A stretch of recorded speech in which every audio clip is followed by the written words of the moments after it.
You are listening to WCJV Digital Broadcasting, Youngstown, New York.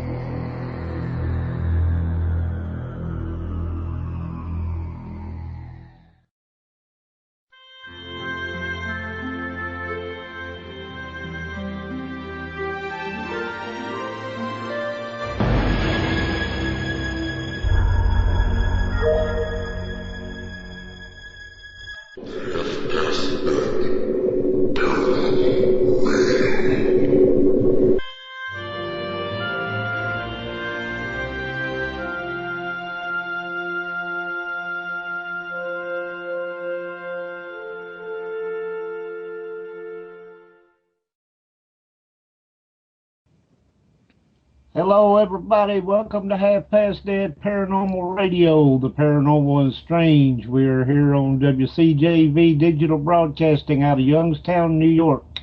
I'm your host, Roger Belt, and my partner is Mr. Hank Stratton. You don't have to add the mister. I mean, come on, really. I work for a living. I wasn't a warrant officer. Come on. Jeez. Just plain, Hey. just plain yogurt. Or plain Okay, my partner, Santa Claus, we have 10,000 comedians. We have Mr. Jeffery Kelly with us, who's going to talk to us about Bigfoot, the paranormal, and whatever else happens to come up tonight. Welcome aboard, Jeff. Well, thank you, everybody, and thank you for having me. So, you were just saying that somebody had called that they were on the trail of a Bigfoot? Oh, well, I mean, if you want to start it out that way, sure. This time of year tends to be the really active areas here in the eastern part of the Sierras. As the year goes on, the food sources tend to move up in elevation, which makes the actual acreage shrink in quite a bit, which makes tracking the animals a little bit easier to do. But yeah, I'm in contact with quite a few groups across the country that are actually out actively Bigfoot hunting right now. So did they spot one, or they find tracks, or? Well, most of the time, the first thing you come across is a trackway. And, if they're fresh enough, well, then, of course, you'd be able to say that the animal's still in the area. And if they're, more than a week old, well, then it's just one of those instances that you can chalk up to interesting types of things. But right now, they were tracking it for about 2 days. They kept finding the trackway and then losing it and finding it and then losing it. But unfortunately, their Sunday, they've lost the trail completely. So they're still back to square one all over again. So are they doing the plaster cast and all that stuff? Most of the time, the tracks in the Sierras are so dry. I mean, they're not really worth casting. And a lot of times they get confused for bear tracks, or bear tracks gets confused for Bigfoot tracks. And the Bigfoot tracks in certain areas, they can be expected at certain times of the year, and they can be expected to be bears at certain times of the year. But with the substrate being so dry this time of the year, it's really difficult to plaster cast much of anything to get any detail out of it. If I may, sure. Isn't Sachi considerably a lot heavier than a bear? Well, you got to look at the type of foot that the Sasquatch itself actually has. Because they're so big and so wide, they actually displace the weight that they have on themselves across a larger pad than any other animal that we really know of. So they're really not going to leave distinct, deep, huge imprints unless the substrate itself is really soft. Silly me, of course. I know it's a common misconception. You look It's a learning process. It really is. But if you take, for instance, a deer hoof is going to sink in deeper into the same substrate than your foot is going to, because it's putting all of its weight directly on smaller portions of its feet. Therefore, the pressure points are going to be deeper into the ground, and that's why you can find deer tracks more than you can find human tracks. Same thing with a Sasquatch. And that's why earlier in the year, when the springtime's out and it's raining everywhere and we're really happy that the ground is so wet, the problem is the animals are so down low into the valleys that instead of dealing with 1 million acres, we're dealing with 100 million acres of search points.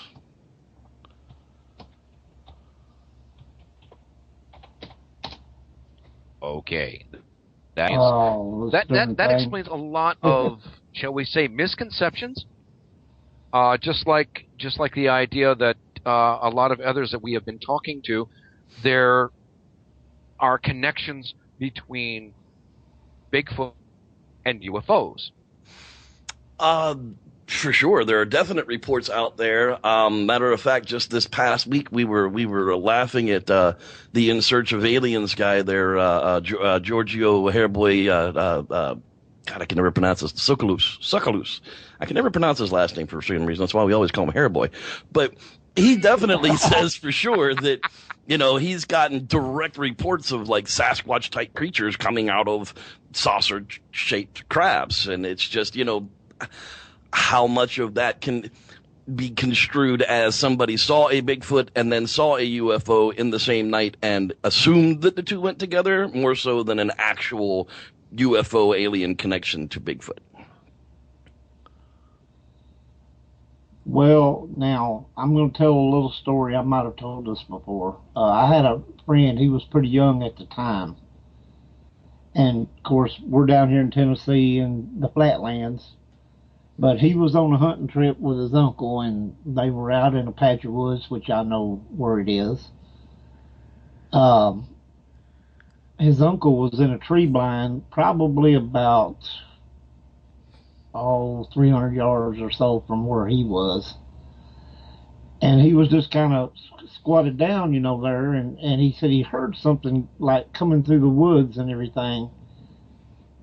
And he thought, at first he thought it was a deer, so he turns around, going to try to get a shot at it. He said what it looked like, and he didn't call it Bigfoot because he said it didn't look full grown. He called it little toe. But anyway, he said it was about probably maybe 6 foot, a little more. Uh, the face area was dark colored, but not hairy. But the rest of it was covered in like a dark brownish colored hair. And he said he jumped up and he took off running toward his uncle's tree stand. He said when he did, he turned around. He said it took off running in the other direction. But I mean, and I believe he saw what he thinks he saw.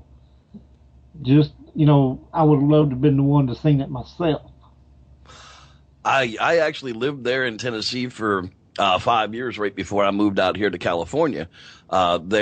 Just south of Nashville in Manchester, where the home of Bonnaroo is.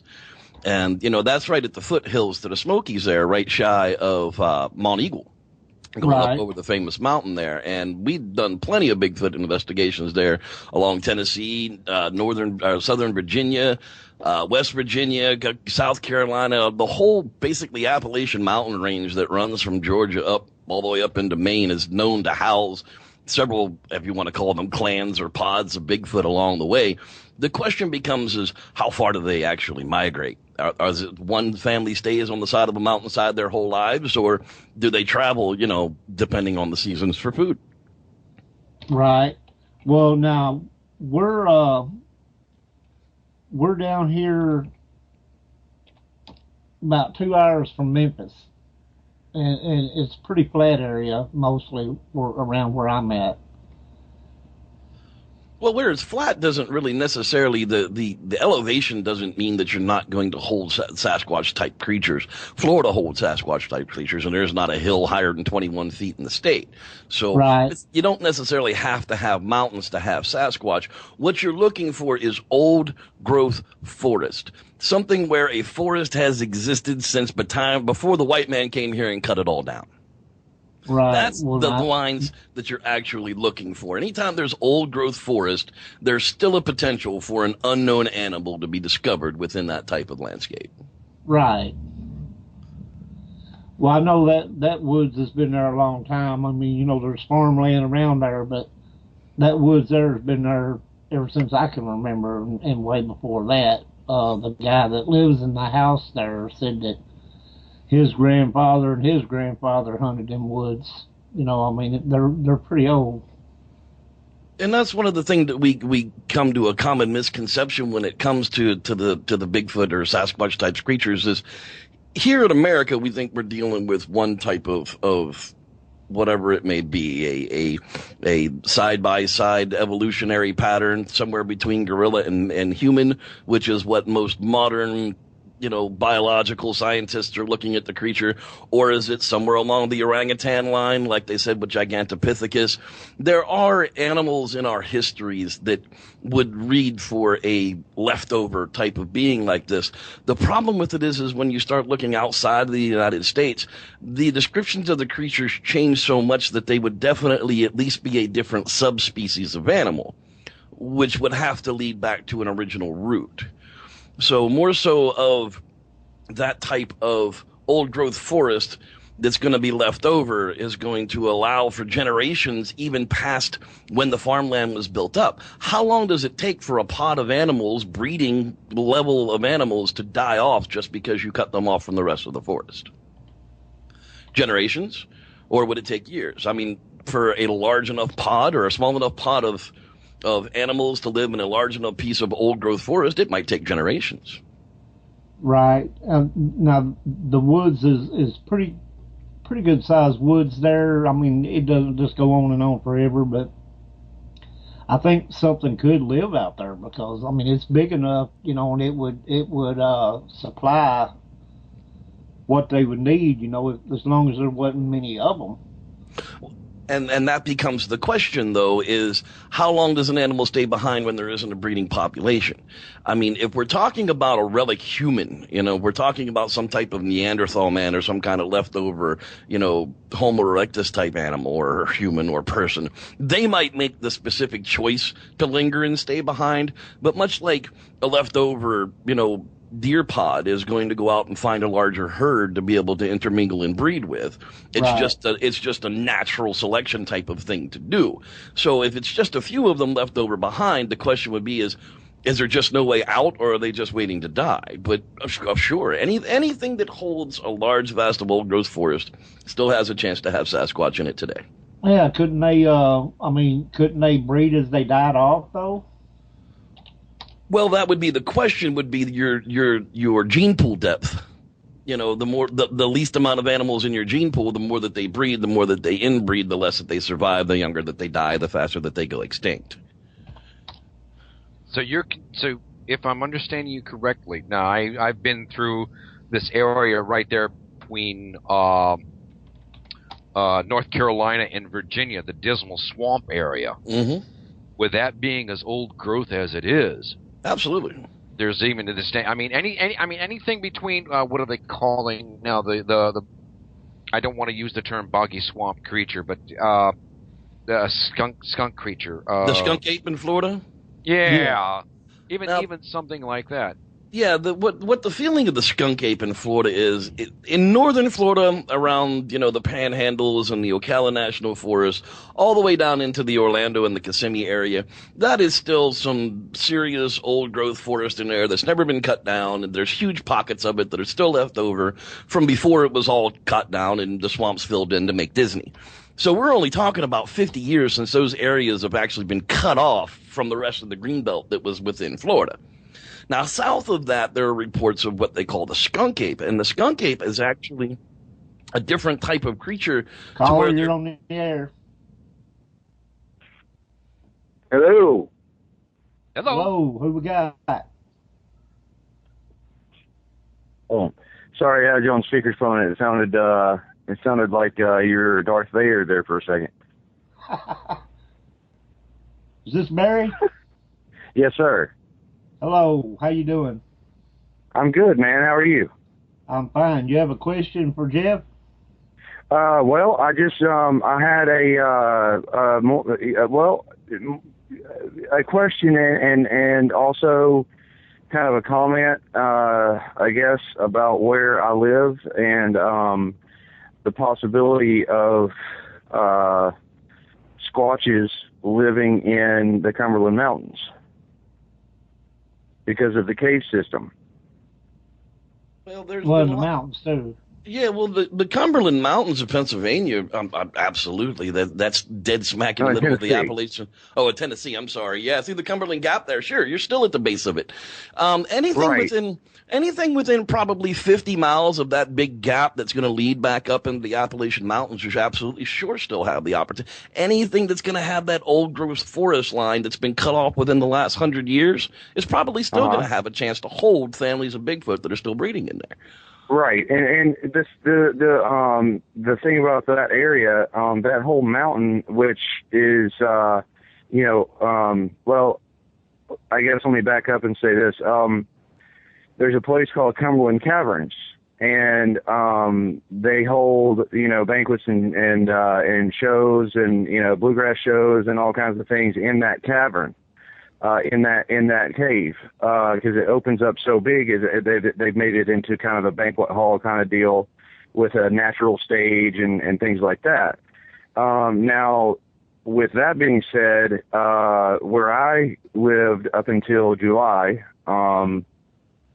with my ex-wife, when I would walk back through the woods that went down, kind of down into a gully behind our house, there were openings to caves back in there that would go down into that gully, and I think it's all a part of a huge system of caves that are below the limestone and quartz and all of that that we lived on top of, and running water next to us, of course, too.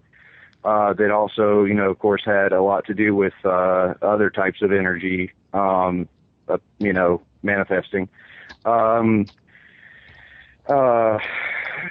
found plenty of places where it would, I think, now I may be wrong, but I think, would be ideal for a Squatch to be incognito. Well, you gotta look at the basic things for the animals to stay put.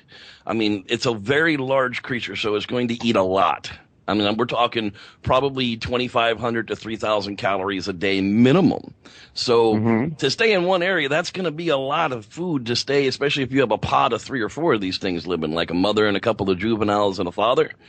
You're talking about 7,000 calories a day being consumed in a small area like that. So they would eat it out kind of quick. But that doesn't mean that they don't use that from time to time as they're moving through and using the resources in that area. And we do get some reports that the Sasquatch will den in the cave openings, but as far as the navigation through the caving becomes a light source. I mean, even though they have really good night vision, they can't see in total darkness. So there's going to have to be some side of a light system. Right. And I wanted to just make one more comment about that area. Overpopulated majorly with deer.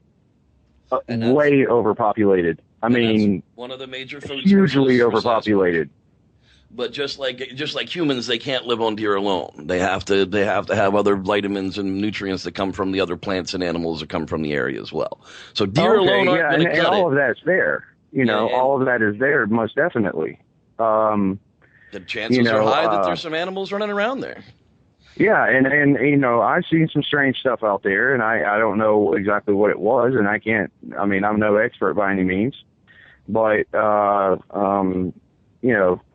it just seemed ideal to me. I mean, just thinking about it one day when I was hiking around down through there and saw some just weird scat, that I know wasn't deer, I know it wasn't bobcat, I know it wasn't bear, I know it wasn't coyotes, and that's pretty much the only things that run around in that area. And mountain lions. They did let out some mountain lions a few years back to try to take care of the deer population. I mean, it was that bad, and it still is that bad. It just seemed like just in the back of my head, I was thinking, well, wow, this would be an ideal place for a squatcher, for a squatchy squatch. And that's the question becomes is, like I said, is that home range? When we look at black bears, one male black bear will claim 250 square miles of home range, but they only have a 2.5 to 3 foot gait. A Sasquatch has anywhere from a 4 to a 6 foot gait. So how much of a home territory is a male Sasquatch actually going to claim? Those are still questions we're still trying to answer. Oh, okay. Yeah, fair enough. I mean, there's thousands and thousands and thousands and thousands of acres back behind that house that I lived in that are unclaimed. And it runs right into the park.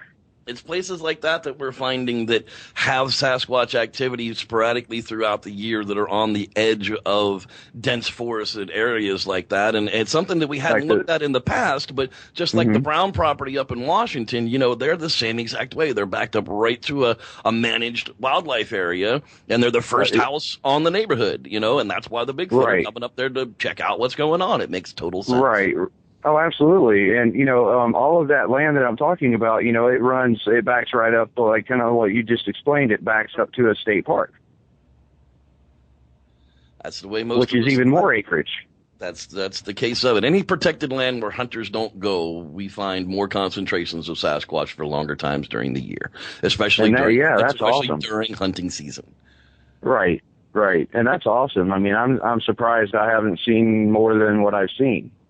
But for the For the 40,000 black bears that are here in California, I've still only seen about a dozen.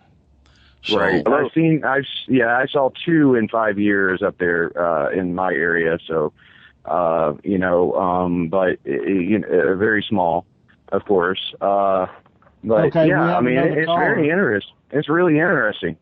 It was great talking. Thanks for taking my call. Caller, you're online. Hello. Hey, how are you? Who we got here? I'm doing fine. This is Travis Nevels, Reverb Twang from Arkansas. Oh, welcome aboard. Hey, Thanks Arkansas. How you doing? Good to be here, man. How's it going, Reverend Jeff? I'm doing great. It's nice to hear you, Travis. You too, brother. So, you have a story to tell or a question to ask? Well, I've got a lot of stories to tell, actually. I ran across some tracks last year on the 4th of July, and I did research for about a year, and I've had a rock thrown at my party. I returned to Whoop and came back a week later where I was, and there was a structure built there. My friends are calling it the Love Shack because they're saying that it was like a mating call, and I returned the mating call, so now I've got a Bigfoot crush on me or something. And So they friends are giving you jokes about it. So they built a house for you two to mate in, huh? Do what? So they built a house for you two to mate in? Well, yeah, I set a cast at a 16-inch track with some big toes on it, and I came back to pick up the cast, and there was another part about, 14 foot high bent under that repels water. And pretty crazy stuff. I've collected about 7 casts in the past year.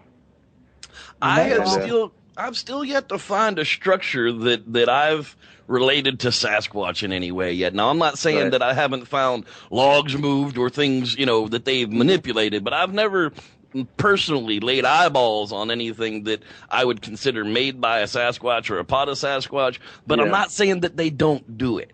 I never have said that it's not possible for them to do it because they've got thumbs. I've always said that if they're going to do it, just like every little kid who's built a stick fort in the woods, they're going to leave evidence behind that they did it. There's got to be some footprints or some hair or some. I mean, we all cut the crap out of ourselves when we're building stick forks. You think they don't do it too?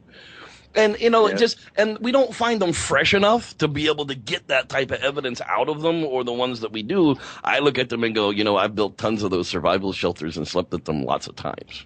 Yeah. So, I would love to be able to say I've seen them, and I'd love to be able to say I put my hands on one, but I'm still waiting on it. I get out into the woods as much as I can. So that's very cool.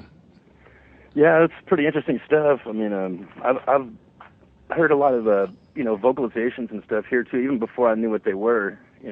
When I found the footprints, I started doing a little studying, and once I started watching some of the documentaries and stuff and hearing the vocalizations, I realized that I've heard those. I've heard those quite a lot.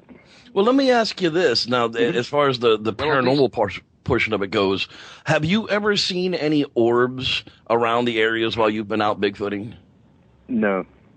No, I felt dizzy a couple of times, but I really don't think it was zapped. I think I was just, maybe exhausted or something. So, I'm not really into the paranormal thing. I'm more into the flesh and blood, living animal. And so am I. I'm a biological Sasquatch myself. However, I have to admit, and other Bigfooters won't tell you, but they've told me that they've seen the glowing orbs in the woods. Not saying that they have anything to do with Bigfoot. We're just saying that we've seen the daggone glowing orbs while we're out there looking for Sasquatch sometimes. I've heard some pretty credible people that I trust say that, so I wouldn't doubt it. I wouldn't rule out anything at this point. I mean, after finding those footprints, I never would have believed in anything without evidence anyway, but, running across those footprints changed everything. We found a family unit that was 3 different sized tracks following bears and pooping berries, and there was, big piles of berry poop. If I would have known what I know now when I found that trackway, I could have got all kind of evidence. Probably and now when I go out, I carry backpacks full of all kind of stuff. Well, that's what most of us do. We've got a giant bag on our backs to make sure that we can get whatever evidence that we can. But keep it up out there, man, because it's hard work. We all know that. I will. Sounds like you're doing a good job there, brother. I'm trying. I could use some help down here. We've never done a night investigation yet, so I want to get a team together to do that up here. I don't really have a lot of help. Well, that's like looking for hookers in church if you're not out there in daytime. If you're out there in the daytime, that's a tough time to find them, brother. But yeah, well, personally, I don't want to see what makes an 18-inch track. I don't even go out by myself anymore. Not after that Love Shack was built. That pretty much spooked me. That run me out of the woods. Hey, I got two things. I got two things. I got a little dog, but she's not going to protect me from something, and being beat up by a Bigfoot and being raped by a Bigfoot's two different things, I got two things for you, brother. Uh-huh. One, as long as you're not hearing the B-52s doing Love Shack, you're going to be cool, okay? Second, you got to figure something out. You got to figure something here. This whole field, whether we're dealing with UFOs, whether we're dealing with cryptozoology or ghosts, orbs, it's under the heading of parapsychology. Right. So it's technically still paranormal. Well, I've had some pretty weird stuff happen to me in my life, so I really wouldn't rule that out, if it was something like that. At this point, I don't rule out anything. I think pretty much anything's possible. yeah, I have a tough time with the super interdimensional. How do they put it? Kawani says that Sasquatch are a biological creature being driven by an interdimensional being who's only here part of the time, but takes the Sasquatch with them. I can't figure it out how it is that the Sasquatch creature would be the only thing on this planet that's able to break the laws of physics. Well, maybe it's just the only thing that we can get a chance to glimpse. I mean, we only live in, our three-dimensional world, and according to physics and stuff, there's other dimensions we can't see. There's no telling what's going on. True, but go ahead. I have a question from one of our chat room people. They want to know, what does the howls sound close to, or what does it kind of remind you of, other than what it is? Well, that becomes a problem of which howl. Sasquatch are known to give several different types of vocalizations, and there's actually considered to be different vocalizations between the sexes of the Sasquatch themselves. So, I mean, I've heard grunts that sound like wild boar, sort of. Not really, kind of in that tone, but not in the rate that they can create. I've heard wails that sound like a 800-pound animal trying to imitate an elk. That wailing sound. I mean, that's the thing, is when you hear a Sasquatch howl for sure, it sounds like nothing else you've ever heard. Right. I've heard a few different ones myself, too. Okay, does that answer your question, Toby? And then there was a question I saw in the chat room about whether Bigfoot were omnivores or not, and that's right. Basically the most accepted answer is that they would have to be. Just like anything else, you'll starve to death if you eat pretty much just protein. We're not real sure how mountain lions get away with it yet, but they're about the only large mammals that we deal with that are pure carnivorous. More than likely, their system is built different to handle, living off of just meat.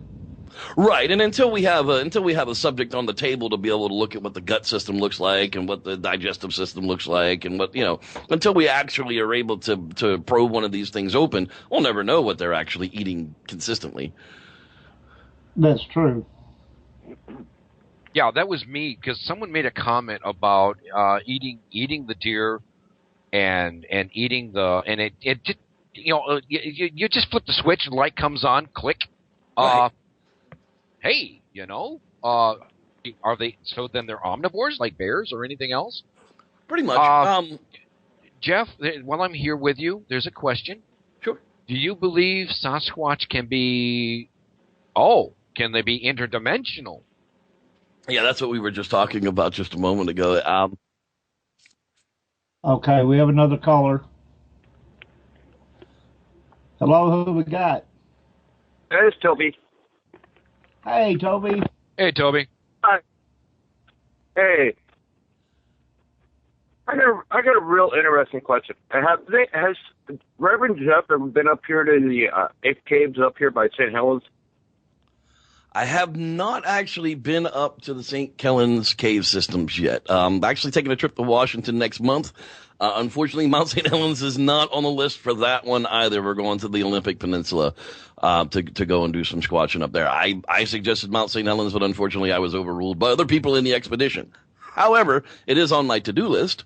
Why do you ask? Well, the reason why I asked is because of my history of that area. I used to hunt that area starting at the age of 5, and I'm well in my 40s right now. And I was the one that also asked about the house, because when you were saying that it's a howl that you can never forget, every time I go there, I'm either hearing a very distinctive sound that is just undescribable. And I've had rocks, sticks, I mean, you name it, anything and everything thrown. You know, a lot of the squatchers have a problem with, you know, like the lava flow areas. You know, but outside of the lava flow areas, why wouldn't they still be there? You know, the lava flow areas are actually kind of, you know, most of that's been grown back in. You know, the forest reclaims a lot of that very quickly. I would assume that, you know, during the eruption that they would have moved on or moved out, but I don't see why they wouldn't have moved back in. Well, actually, you'd be amazed. The forest really hasn't grown back. Yeah. They have closed off quite a bit of the area due to a unknown habitat. Unknown habitat. Well, that's an interesting way of putting that. Yeah, well, that's what I've been told by the Forest Service guys that do the interpretation for St. Helens. There's been reports that they've actually go down into the mud flows. Well, that's the thing is the official reports are always unofficial. And you can never get anybody to live up to where they heard the actual official report saying that they say anything about the Sasquatch. Because we know quite a few people in the firefighting in the firefighting business, you know, the forest firefighters. And all of those guys would be the ones that would know if there was a dead body being hauled out of Mount St. Helens during the eruption, and no one's actually claimed to fame that quite yet. Right. Okay, well, hey, if you ever get a chance and you want a personal guide to some pretty good areas up in there, definitely, I'd be definitely given a chance to take you there. Well, we'll be definitely doing more trips to Washington State next year. It's definitely on the bucket list to get back up there. All righty, sir. You have a good evening. Thank you. You too. Thanks for calling in. Thanks, Dope. Hey, Jeffrey, I've got an interesting question for you here. Okie dokie. I was doing some perusing, shall we say? Okay. And I found this thing with your name on it, the Bigfoot Lunch Club. The Bigfoot Lunch Club, yes. Guy Edwards' Bigfoot Lunch Club, as a matter of fact. Which one did you find? What is it here? Jeff Kelly Bigfoot run-in videos. Oh, could you explain that? I mean, from what I was reading, you were kind of, how shall I say this?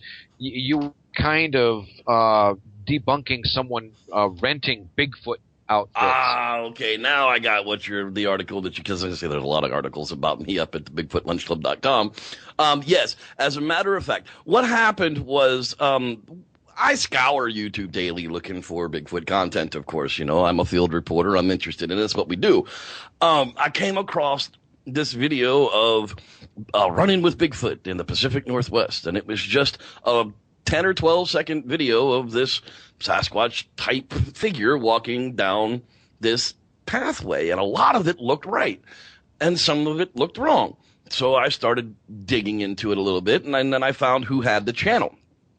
And once I found who owned the channel, well, that led me back to a web page where it's a DougFX.com at the time was his special effects website. Well, now it's actually a very good friend of mine, because I actually contacted him, and I'm like, okay, dude, this has hit the Bigfoot world as though it's legitimate. I'd like to know what the circumstances were of, you know, you uploading this video. And he came clean right away on it. He's like, oh my God, is that public? That's not supposed to be on public. That's supposed to be on private. So, or unlisted. So he immediately goes up and changes it over to unlisted because all it was test footage for his suit that he was creating that's going to be actually featured in quite a few feature films coming up. One of them he just finished filming up in Washington State, The Valley of the Sasquatch. It'll be coming out sometime next month featuring his suit. But yeah, that was one of the things that I do is we try to get to the root of the wrong as quickly as we can so that people aren't confused and get just mucked up in what's real in Bigfooting. Now, is this the same movie that supposedly, now maybe my timing's off, but Bobcat Goldthwait was supposed to be sponsoring or doing something with a show?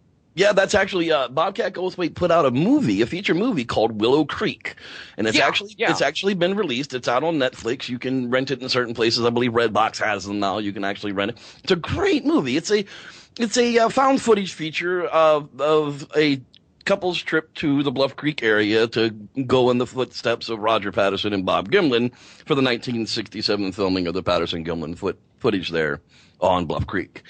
It's a great movie, great watch. I was, matter of fact, just got back last month from a trip to that exact site with the Bluff Creek Project. We were up there changing the SD cam cards and the batteries and all the game cams on the location, still looking for the Sasquatch that are out there. So would you mind if I went ahead and post that so everybody knows what I'm talking about? Oh, please do. Yeah, you can. Okay. Feel free to post anything you find that's mine's out there. Feel free to post it. I'm not ashamed of anything, really. Well, there's a couple of covers that I did back a couple of years ago, but. Hey, Jeff, what do you think about the Gimlin footage? The Patterson-Gimlin footage to me is unhoaxable. It literally is unhoaxable. You could not, at the time, with the technology that existed, the site that was used, and the people that were involved, would you be able to create and pull off a hoax of that magnitude and keep it together all this time.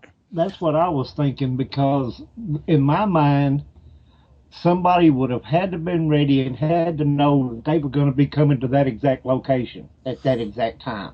Right, and at the time, we're only talking about 3 years after the Great Christmastime Flood.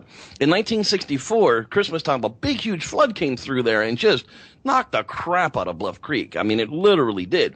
The water retained back in Bluff Creek because it was so jammed up, so much so that the mountain gave out, and the creek actually empties out into the Klamath into a different place since then. What that did was opened up a lot of floodplain sands over the next couple of years that allowed growth to come up that were food sources that weren't there before, which means animals that hadn't been moving through that little specific part of the forest for a while would start moving through there to eat on those new food sources again.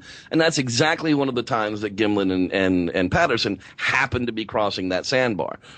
Any special effects guy worth his weight in the sand will tell you to get a minute 12 of uninterrupted video of a man in a suit is nearly impossible. There's water, there's food sources, there's all kind of reasons for one to be there. We could have not brought food and stayed there for weeks and never had to worry about any type of subsistence. But I mean, I've watched that footage several times. And I've watched shows where they tried to debunk it and all this kind of stuff.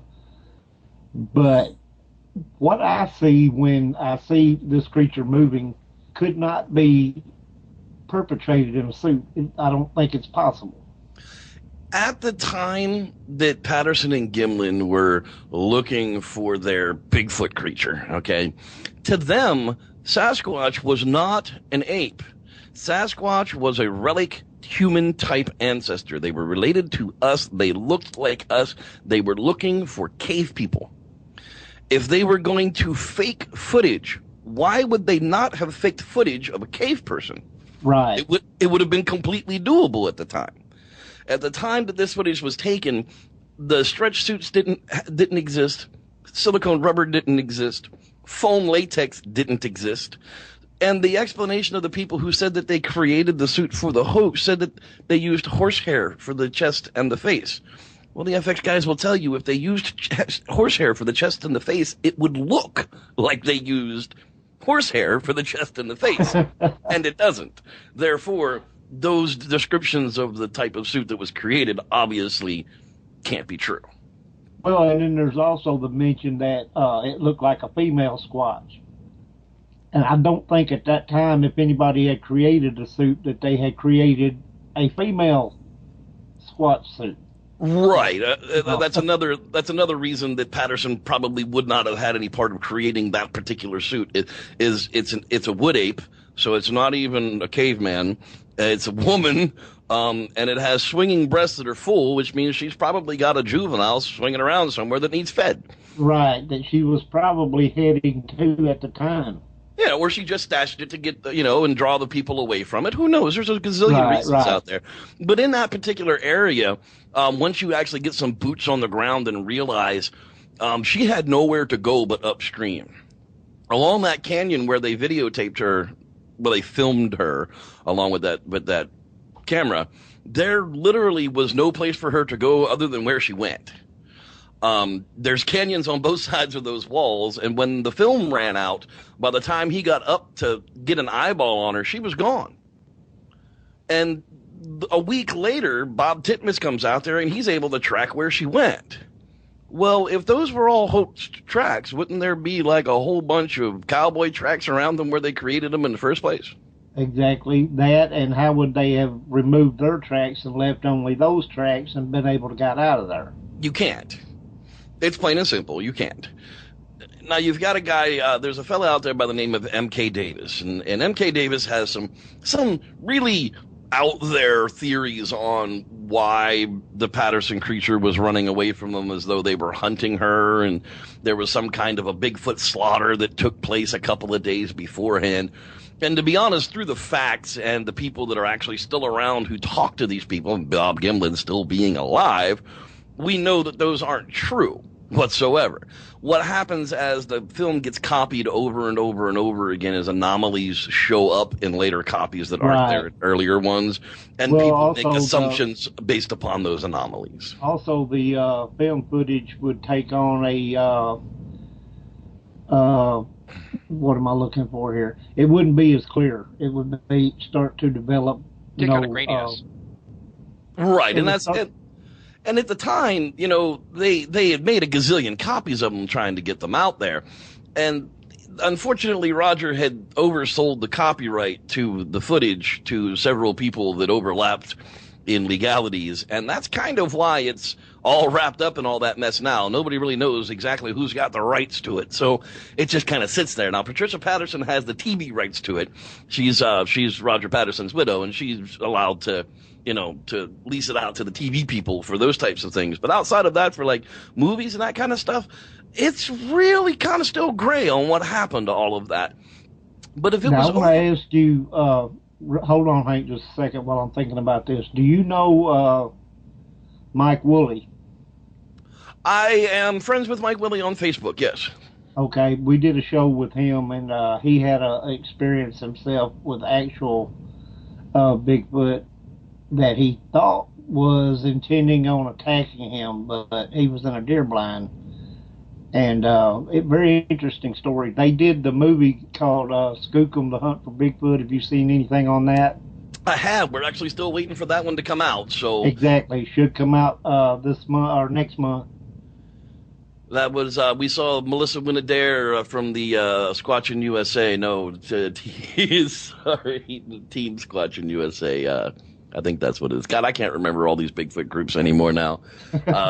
Melissa Adair and Rob Goudet and Dr. Meldrum were down there filming on location with all of that when that was going on. That's going to be really interesting to see, because the Louisiana swamps are some scary places, man.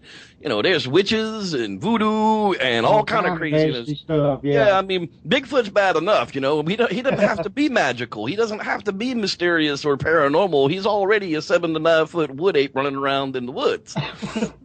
12-foot tall, or 10-foot tall giant, coming at you. You don't have to have no magic.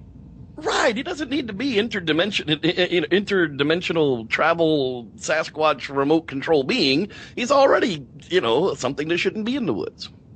Okay, Hank, go ahead, man. Yeah, hey, guys. Hey, I got an interesting question here. Now, aside from the fact of someone asking whether or not they were interdimensional, we got that kind of sidetracked calls that we, finally got coming in. Have you checked out or investigated any of the others? The Yeti, one in, is there a group of them in Europe? Now, if I'm pronouncing it correctly, the Yowie in Australia? The Yowie. I have not personally left the States to go searching for these creatures. I do a lot of online information, and I do have contacts in overseas that I do talk to people who are actively researching the Yeren and the Yowie. The Yeti, we're still kind of waiting on Dr. Sykes to figure out whether that thing's a bear or not. But there's been a lot of stories of the Yeti that could have been a bear all along. So anything that lives at 18,000 feet really isn't normally a primate. So as far as the Himalayan Yeti goes, we're not too sure about that. But the Yeren is the one that's in China, the little hairy man of the woods. It's not even a giant. I mean, they don't even talk about them being big. They talk about them being 5 to 6, maybe 6.5 feet tall. Those are probably going to exist. Those things are probably out there. The total description of them is probably a little off. But the Yowie, we're kind of perplexed about because we can't figure out how they got there. Well, like anything else, I mean, they found that with the drift of the continents, different fossils are found. The same fossils are found in different parts of 2 different continents, where at one time they were together. Who's to say that they're not leftovers from a time when Australia was connected? Don't know. That's absolutely true. That's the thing. I say we're perplexed. We're not saying they're not there, because there's evidence that people say that they are. Yeah. But it's just perplexing as to how they got there, because before the British came there weren't really any primates on the island. And that really wasn't all that long ago. So don't forget the Aborigine there. Well, yeah, but they weren't hunting primates to eat. That's what I mean. There were humans. Yeah. There were humans, but there weren't primates, So I don't... That's the question of it, but that's not saying that they didn't get there the same way the Norwegian rats got there. By ship, by some kind of implant, by some kind of drifting mass. Maybe they got lost on a small island that broke loose and floated there. Who knows? There's lots of unanswered questions. That's why it's so neat. So much like there's a theory, not that it would span where Australia is from the mainland, but there's the theory of an underground bridge going under the Strait of Gibraltar. Certain baboons, were there on the opposite side. It's hard to say. I really don't know. That's the question of it. We just found some new primates that were high in the mountains. The snow monkeys with the open noses that they just started reporting on this past year. The billy apes in the jungles. There's always these primates all of a sudden that pop up. The large gorillas weren't even really accepted to be known until the late 1800s. So why is it really still all that scary to think that there's still some large primates out here that are just so scarce that we haven't found them yet? Well, and also that they're very intelligent and they know how to stay out of sight. Well, that becomes the question, too, is how many people actually see a Bigfoot and mistake it for a bear? Right. See, that goes the other way around as well, I know, but we don't really honestly believe that Sasquatch walk around on 2 legs all the time. Why are their arms so long? Why do they still retain those lengthy arms? Well, it's probably for traveling. So if they're traveling on both quadrupedal and bipedal, depending on the terrain that they're moving through, if he's got his back to you walking down a hill, it looks like a bear to me. Very much like aliens, our galactic brothers and sisters. They know that there's proof right there that they're intelligent. They're leaving us the heck alone because we aren't mature enough to join them.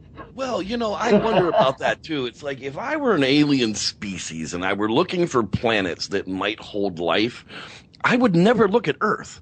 The weather patterns, just the natural disasters that happen on a global scale on this planet on a regular basis, why would any intelligent civilization want to live here? Exactly the point. Intelligent species, I guess, would be the main question there. We still haven't figured out mathematics.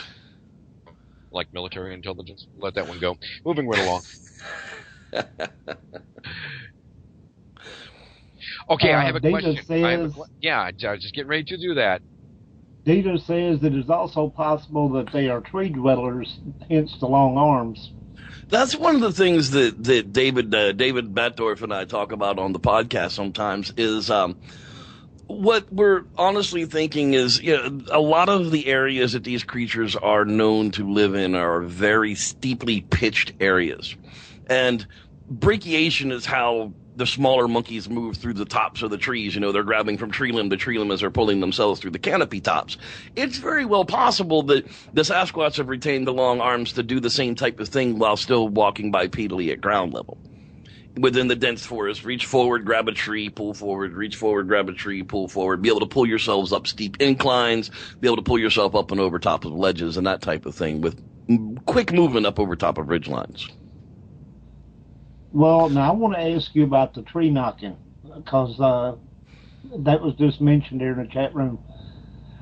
A lot of people will try, when they're hunting for Bigfoot, will do the tree knocking, trying to imitate so that they can get an answer or whatever.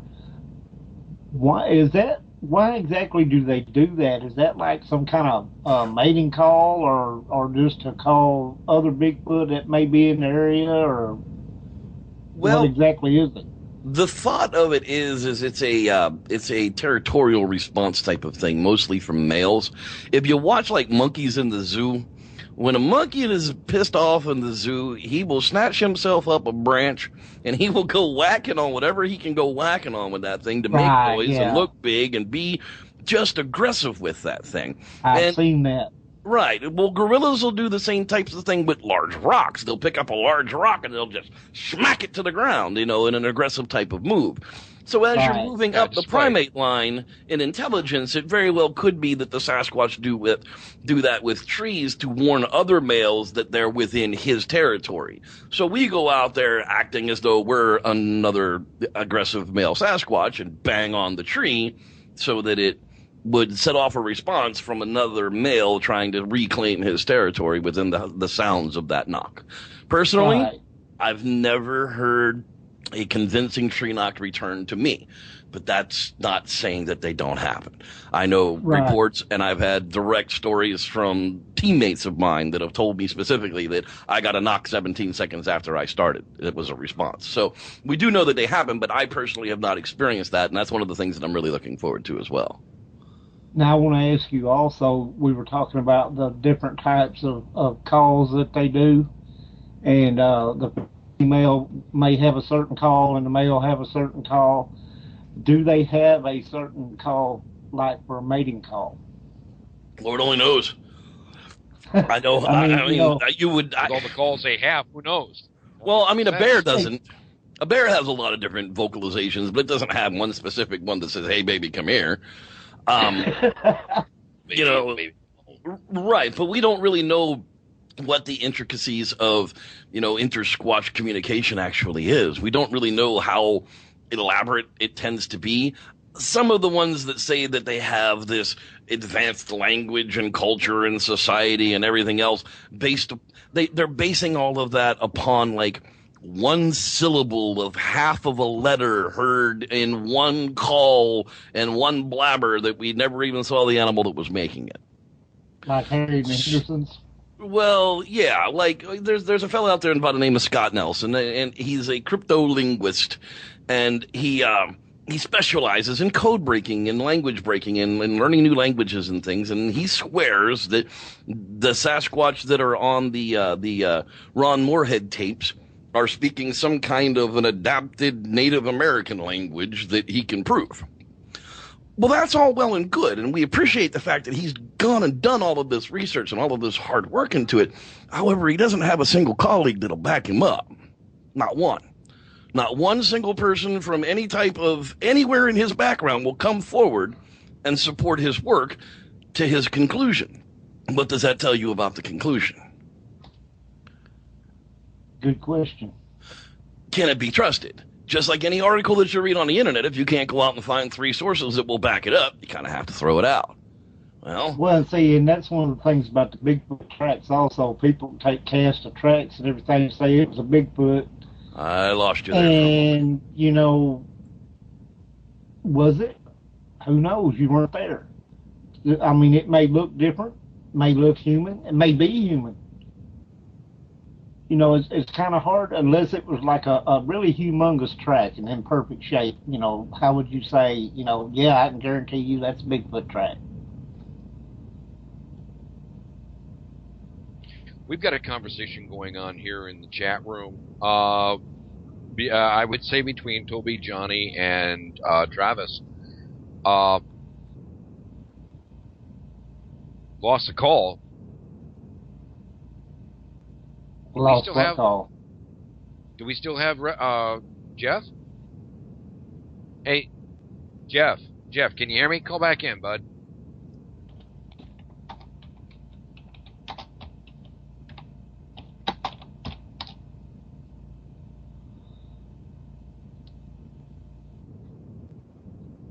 Anyway, what we've got going on is this conversation going on with Toby and Travis and Johnny about finding a Bigfoot body. How come no one has?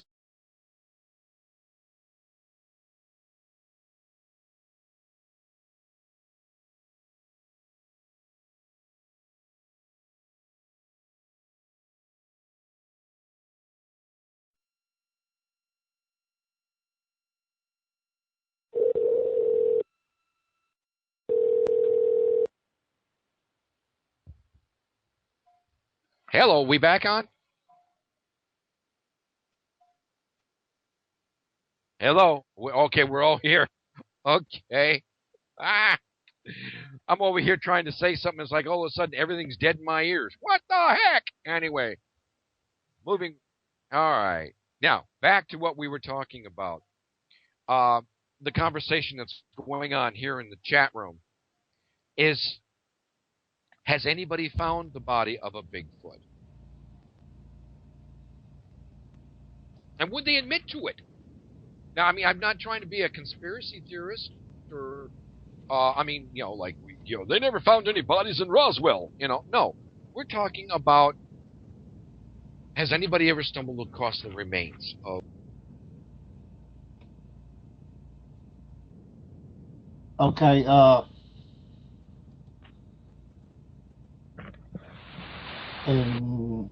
I'm here. I'm looking for... I'm here.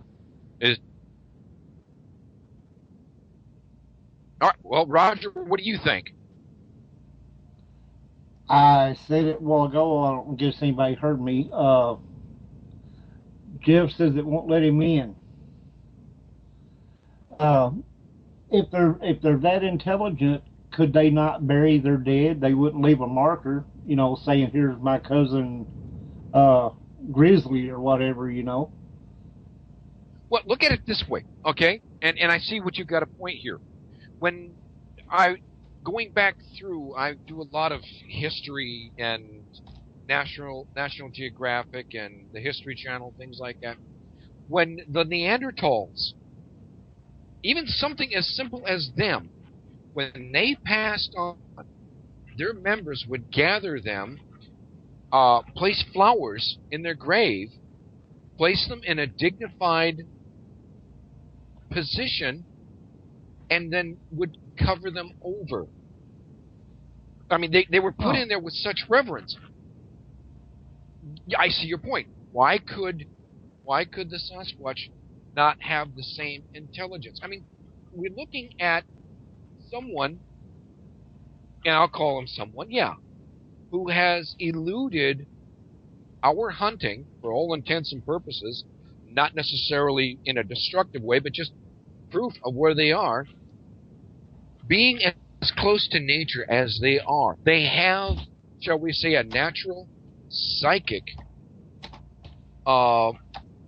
ability of sensing their surroundings. Why could they not be that intelligent to do something like that? Hey, look at that, I made it back. Hey, Yay! welcome back. Did you even hear what we were talking about? No clue. I heard nothing. I just got dumped from the conversation, and here I am. So we were talking about how come nobody has found a Bigfoot body.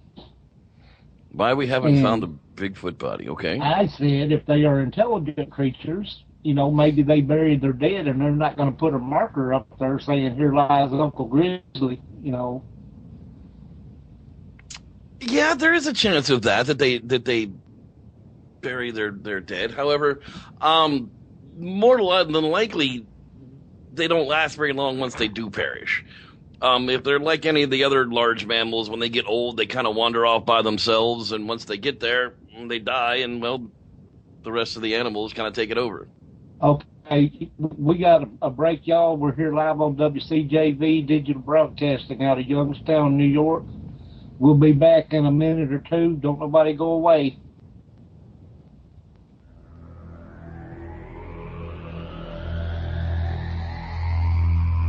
You are listening to WCJV Digital Broadcasting, Youngstown, New York.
Hey, Okay, everybody, welcome we're back, back. everybody. We've been carrying on some interesting conversation. Toby's been bringing up some interesting things there in the chat room. And I can't pronounce Trevor. How you pronounce It's his Travis. name? Let it go. Let's call him Travis. Travis. Okay, he brought up Just call him Travis. Bigfoot cover-up. Travis. If you find one, make a video, he says, go viral. Never call media or cops until video goes viral. Cut off hair, fingers, and such, and hide in different places so the body's not all in one spot. Well, I mean, if There must be a Sasquatch. Jesus. Oh, God. The thing about it is and I understand, there are some out there that think that there is a government cover-up when it comes to Sasquatch, and I'm not one of those people, but there are higher up people, intelligent people, who think that their local sheriff's office has a body recovery plan should a Sasquatch run out into the highway and get struck by a truck. Now, I happened to live at the time in Manchester, Tennessee, like I was talking to you, and I happened to ask this fella, I said, but what if your local sheriff is Forrest friggin' Gump? Do you think he's going to be able to carry that plan out? I'm sorry, we had Sheriff Gillespie there in Coffee County, and dude was Forrest Gump plus 10 IQ points, maybe. I don't see him carrying out a cover-up plan very well and executing it so much so that we wouldn't know that the Bigfoot were out there. But that's just me personally. Johnny was asking about the Gimlin footage Patterson we film. discussed earlier. Yeah, Roger Patterson. And no, we don't believe it was fake, Johnny. We pretty much all agree that we think it was actual footage. I just finished a video file up on my YouTube channel, on my youtube.com/SLounge It's called 9 Men Search for Evidence of Bigfoot. It's all about the Bluff Creek Project and what they're actually doing up there, the history of the video, how the video was taken, and kind of all the history and stuff that goes behind it. So if you go out to my YouTube channel and check out the one that says 9 Men Search for Evidence of Bigfoot, it's kind of got a cartoon picture on it. Take a look at that video. It's like 45 minutes long, but it shows you a week-long expedition of while we were up there and just what that project actually does. And you'll understand through the video, when we walk through the steps of Patty yourself, that there's no point in faking something out here and hoping somebody's going to come across it. That is true.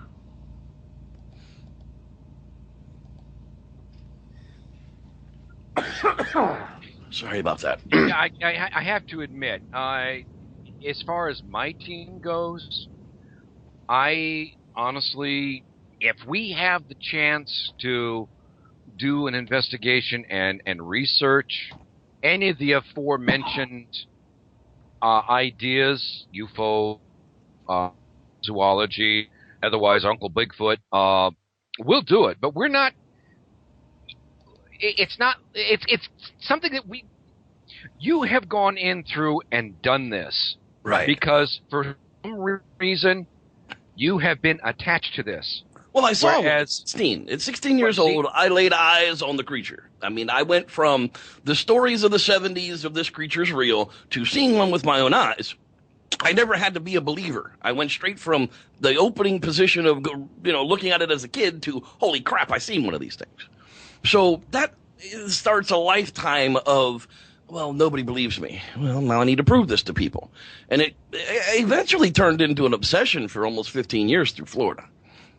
I mean, every waking moment I had, I was in the woods trying to stir up a Bigfoot. And eventually you talk yourself into everything's a Bigfoot.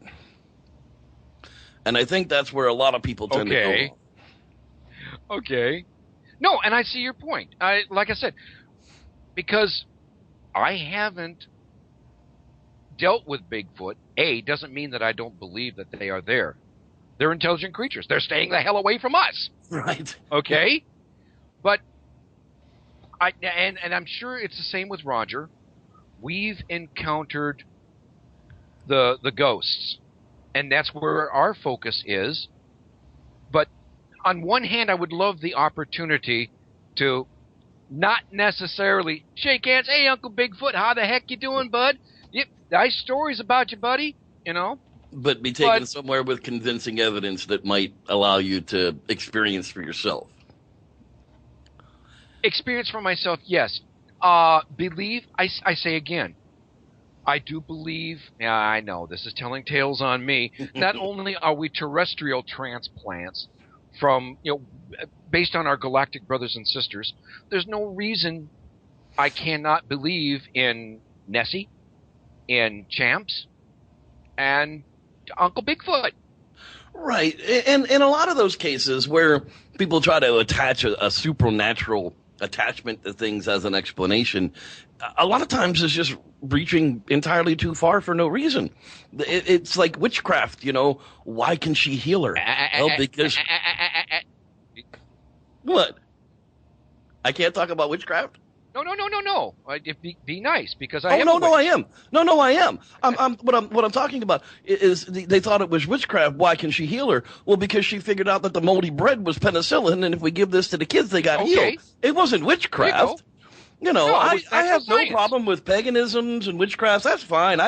Your own belief system is designed upon your own belief system for your reasons and your reasons alone. Experience and evidence. Right. Yeah. As another loving human being of this world, I have no right to tell you that your beliefs are wrong unless they are in direct conflict of hurting somebody else. So you're welcome to believe. Don't tell the government that.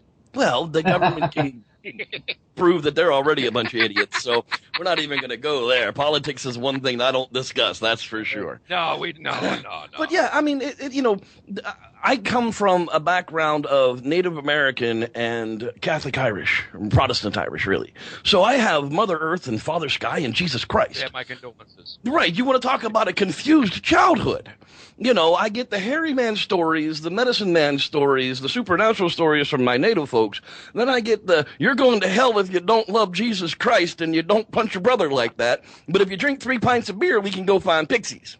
There you go. So that's, you know, that's really the childhood and the early adulthood that I was brought up in. And, you know, it's like, wow, where do you really pick?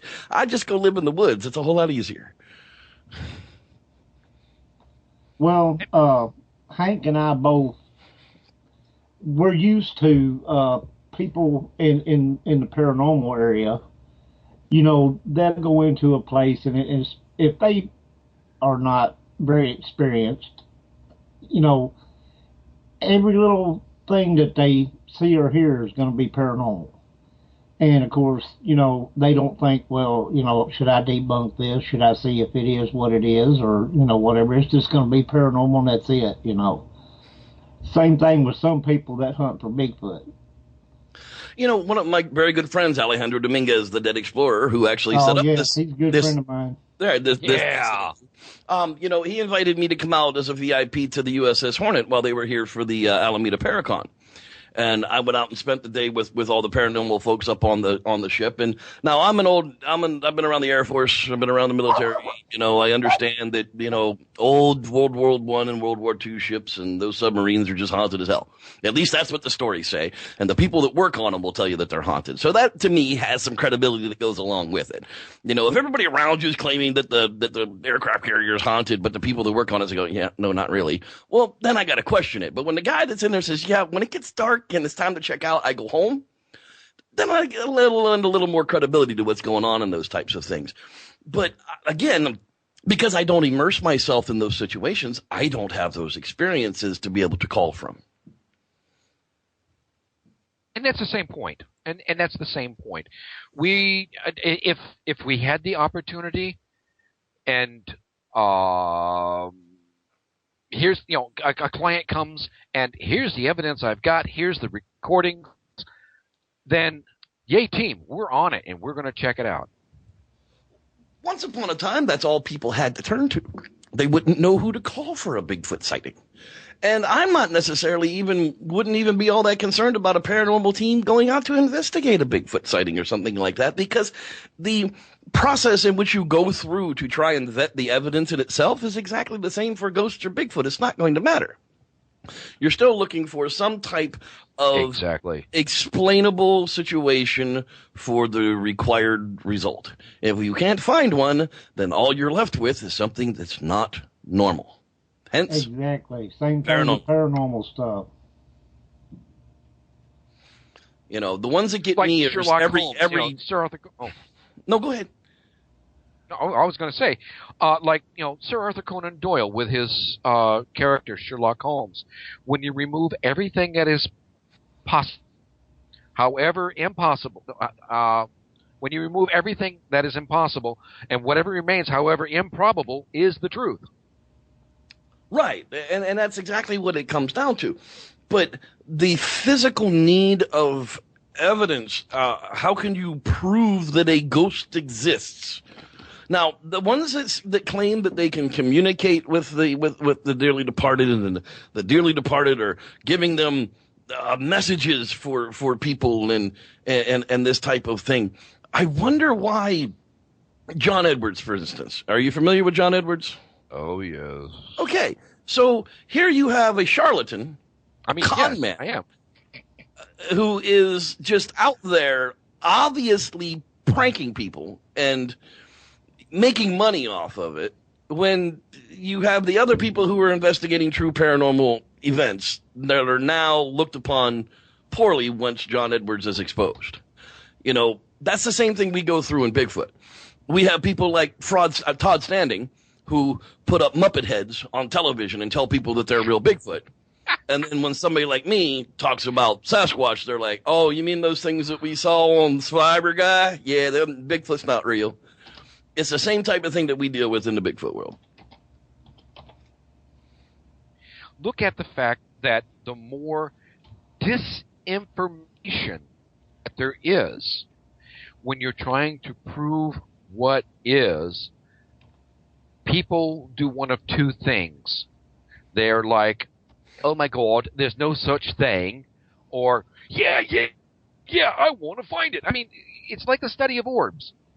Yes, not everything is an orb, but there are orbs. Just this last week, I was watching the In Search of Aliens with Giorgio Hairboy Sakalos. There you go, I said it right this time. They were looking for the Roswell stone, this magical stone that was found near Roswell, New Mexico, where the supposed UFO crashed in '47. And Linda Moulton Howe, the paranormal investigator, had a picture of a crop circle that was exactly the same design as that rock. Now, the crop circle thing I don't understand, because we've got humans who say we make them, and you've got other people who say, well, I saw that happen in like 30 minutes. There's no way humans could do that. So are we dealing with the same type of thing where some of the events are real and some of them are hoaxed, the same way that we have it in the Bigfoot world? Back to disinformation. Back to the fact that disinformation. Those who can do, those who can't teach. Those who can't try to teach. I mean, seriously. Yeah, you know, I mean, and we've seen, Roger and I and my own team, we've seen it. You know, Toby is a member of my team. We've seen. There are those that go out there and it's like, oh, look what I've got, and let's see if we can tweak this to make it look like what's there. I remember back in '68, I was in high school. Yes, I know, I'm dating myself. No, I was in junior high, as a matter of fact. And the big ad about one of the first pictures of Bigfoot and his supposed running across this dry washout. Yeah, my own gym teacher. Do you really believe that's true? Ha ha ha ha! And it's like, why not? If we know there is a Nessie and a Champs, why not? I mean, who was it? We were talking about my friends here at home. We were talking about the megalodons. Mm-hmm. Okay. Now, there's controversy as to whether or not they still exist.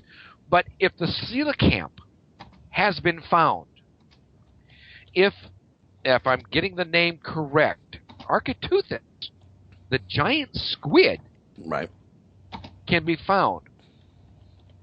What is the Shakespearean quote? There are more things in heaven and earth. There are more things in heaven and earth. Well, you know what I'm trying to say. Well, sorry, Bill, I butchered that on you, buddy. You know, I can't help it. I'm sorry. That's okay. Bill's not going to roll over in his sandals too much for that one. You know, it's too late now anyway, but that's okay. that becomes the question. I don't really say too much ever that there isn't. I normally say I have a difficult time believing. I'll say things like, I would really enjoy experiencing that for myself. But I don't normally go around and say that can't happen when it comes to the paranormal, because that's exactly what makes it paranormal. I've seen things in my lifetime that I can't explain, and, what's the point of trying to explain it? That's the whole point of it being paranormal. That's the whole point, yeah. Your brain a lot of times will change what it sees into something it recognizes so that you can better accept what it is that you're seeing and not be traumatically affected by it. So say I'm out Joe Normal, don't know anything about Sasquatch. I'm out hiking the Olympic Peninsula and I come across one. My mind is quite possibly likely to just make me not see that Bigfoot. Now, does that mean that the Bigfoot isn't there? Sort of like if a man says something and there isn't a woman around to hear it, is he still wrong?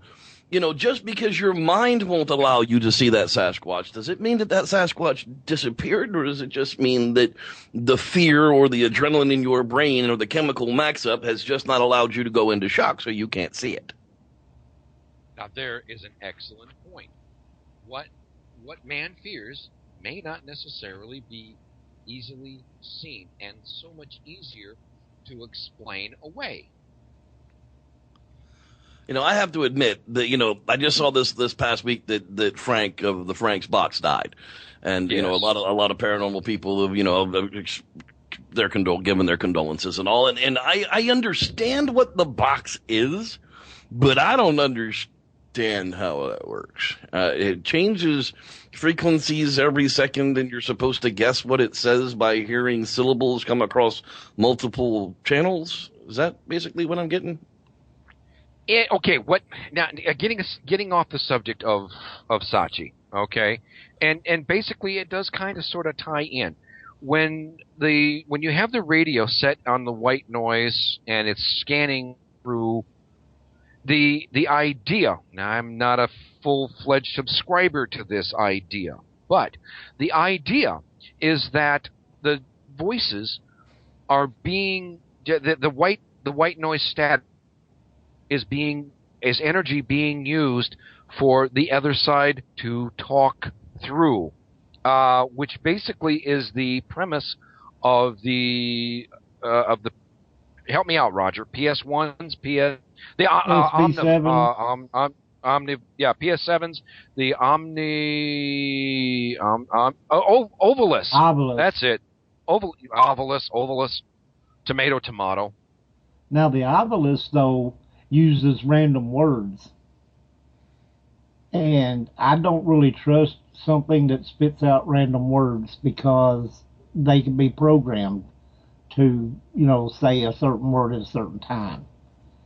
Now, coincidentally, it may go along with what you just happened to ask at the time. But now a PSB7, which is the ghost box, more advanced version, do that. It goes through the channels in a real fast mode that creates a white noise with some syllables here and there. But if you hear a good plain word, you got what you got, because you don't get a lot of plain words with it. You get like all the just skipping around. Okay, I just that's all everybody's posting about it. I'm still confused a little bit of it, but I guess I understand that the spirits are supposed to arrange those syllables to communicate with people. What it is basically they're speaking. Believe it or not, yes. In more or less. Now, me, rather than a spirit box, I have what I lovingly call, and that's what it's called, is an EFP, an EVP field processor. What it does is when you're out bebopping around and you're getting an EVP, it enhances the EP that you get. I have had a set of headphones on while I'm doing a recording during a session, and I've had conversations. Wow, that's because I was able but I was able to hear them. Now, Toby, he's a lot better at that. I mean, he sees and talks to them, but for me, I can hear them. Perfect example, and again, aside from Sashi, I was walking through an area, and I apologize. I'm sorry. I do not mean to step on your grave. It's not a sign of disrespect. I just can't see where I'm walking at. Yeah, it was night, and it was a cemetery. We appreciate that. And I told, well, I'm trying to be respectful. And I got a comment back, "You're doing all right. Thank you." Tell him about the trip. Oh, geez, Roger.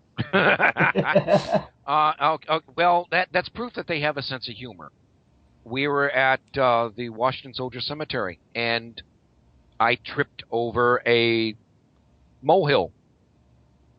Okay? All right. I mean, they're about like gopher mounds out here. And I made a comment, and the EVP said, "Clumsy." And my co-founder, Ed, he works with rods, and they were just jumping back and forth. We found out that they were laughing at me, but that's okay. Wow. That's kind of funny. It is, but it's good proof, though, that they can, they do have a sense of humor. Well, one of the things that I had been talking about, I know the kids over at the Ghost Files, and I actually happen to know where there is a location in the Sierras where a juvenile Sasquatch was actually killed. And one of the questions that I had for those guys was, could you get an EVP from a past deceased Sasquatch? I would think it'd be very possible. Oh, that would be an interesting question. I mean, it wouldn't be. I mean, it would probably be in the heading of a Class C EVP. Maybe even maybe even a barely Class B. But would we understand it? Well, I guess that would be the question: is would the EVP sound like a Bigfoot noise? That's what I'm saying. It probably would. Like a grunt or a howl or who knows, maybe a howl of pain or something. Maybe they're reliving what happened. Who knows? Because I can tell you the area is still active, so there's actual real, noises that do, real howls that do go off out there and screams that do go off out there. But I was just curious as to, that becomes the question then, if are all of my pets that I've had over my life following me around still? Okay. In some cases, yes. Johnny said he thought the Sasquatch that was shot ended up being a bear. No, that is absolutely not true. Let me clear that up for your listeners that might be a little confused on all of that. Okay. The Sierra event happened with Justin Smiha was basically he was out hunting bears with another fella when they came across a Sasquatch, an adult Sasquatch, back in an area that's basically at the very last touch of human encroachment in a logging area. Okay. He was not a Bigfooter, didn't know anything about Bigfoot. He sees a monster in the woods, pulls the trigger on it and hits it. Well, when he pulls the trigger on it, it kind of moves slightly so it didn't get an organ shot, and it went crashing up through the woods. Well, they couldn't find it. They went looking for it, and they couldn't find it. Well, while they're out there looking for it, these two juvenile ones come wandering down through the meadow where they had shot the big one. Well, apparently they had been there the whole time, but I guess the big one was trying again to draw them away from the little ones. Well, they got a little impatient of trying to find the big one, so Justin took the shot and actually killed one of the little ones. I mean, dead right there. They held it. They looked at it. They touched it. They got freaked out about it, and they buried it and left it behind. While they were gone, the snow moved in. Okay, so there wasn't any getting back up there for almost 5 weeks. When they went back to recover the body, there was nothing left of it. It was literally laying at the edge of a spring during a snow melt. So if it was there, it would have been distorted, disfigured, bloated in pieces and washed over the side of the ridge long before anybody would have been able to get any pieces of it. But they did locate a chunk of material that was there. They took it for prosperity's sake. Not saying that it was part of the Bigfoot. They were saying it most likely was not the Bigfoot, but they had it tested anyhow, and that's what came back bare.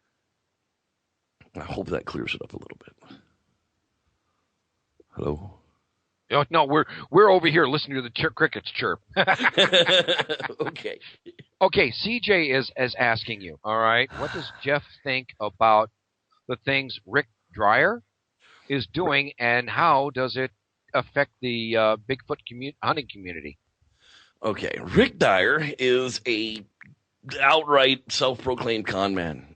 In 2008, the rubber Bigfoot hoax in Georgia, that was Rick Dyer. Okay, so yeah, they took this rubber Bigfoot suit and put a bunch of possum guts in it, and they froze it in a bunch of water in this freezer, and they sold it to a guy for $25,000. And he took the money before it was thawed out, and the guy said, okay, this is a real Bigfoot and all, so they flew it out to California to have this great big press conference out of it. And Steve Coles flew out there to California for the press conference, and they were thawing it all out, and sure enough, turns out to be a rubber Bigfoot suit with possum guts in it. And they're laughing about it. Ha, ha, ha, we hoaxed the world. Bigfoot's not real. You people are too gullible. We made a whole bunch of money on you. Screw you. Just wait, we're going to do it again. Well, that's where this last Hank the Bigfoot analog, the stuffed ridiculous toy that the guy was dragging around the country, Morgan Matthews and Channel 4 decided to make a little movie called Shooting Bigfoot. And they followed some Bigfooters around the country, Rick Dyer being one of them. Well, Rick Dyer, the con man that he is, decided, I'm going to capitalize on this, and again claimed to have killed a Bigfoot. And of course, there's sucker born every minute. And he got a bunch of people to back him and say that he really had this Bigfoot body, and when he came down to it, didn't have squat but a rubber suit that he was jacking around the country with. And as soon as his actual front man found out that it wasn't real, they pulled the plug on everything, and Rick's back in the poorhouse. So that's pretty much the saga of Rick Dyer. He's been accused of just a gazillion crimes. It's ridiculous that he's even still walking around in public, but you know, he makes us look bad. He makes us look like clowns, to where when we go to the scientific community, they go, yeah, it's a rubber suit with possum guts in it. We're not going to bother.